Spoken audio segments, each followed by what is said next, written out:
இயேசு கிறிஸ்து இந்த உலகத்தின் வந்ததற்கான முக்கிய நோக்கமே பிசாசின் பிடியில் அகப்பட்டிருக்கிற ஒவ்வொருவரையும் விடுதலையாக்குவதற்காகத்தான் அவர் பூமிக்கு வந்தார். ஆகவேதான் அவரை குறித்து வேதம் இப்படியாய் சொல்லுகிறது, அவர் பிசாசினால் அகப்பட்ட யாவரையும் விடுதலையாக்கும்படிக்காய், அவர் நன்மை செய்யும்படிக்காய் அவர் சுற்றி திரிந்தார் என்று வேதம் சொல்லுகிறது.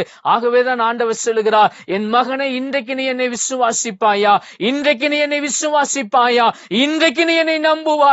நீ நம்பும் பொழுது நான் உன்னை விடுதலையாக்கும்படிக்காய் வந்திருக்கிறேன். என்னை நீ விசுவாசிக்கும் பொழுது நான் உன்னை விடுதலையாக்கும்படிக்காய் வந்திருக்கிறேன். பிசாசின் தலையை சிலுவையில் நசுக்கின தேவன், இன்றைக்கு நான் உனக்கு விடுதலை தரும்படிக்காய் வந்திருக்கிறேன். நீங்க எந்த சூழ்நிலையில் இருந்து இந்த செய்தியை கேட்டுக்கொண்டிருந்தாலும், இயேசுவே எனக்கு ஒரு அற்புதத்தை செய்யும், இந்த பிசாசின் போராட்டத்திலிருந்து எனக்கு விடுதலை தாரும் ஆண்டவரே, இந்த பிசாசின் பிடியிலிருந்து விடுதலை தாரும் என்று சொல்லி நீங்க இயேசுவை நோக்கி கூப்பிடுங்க.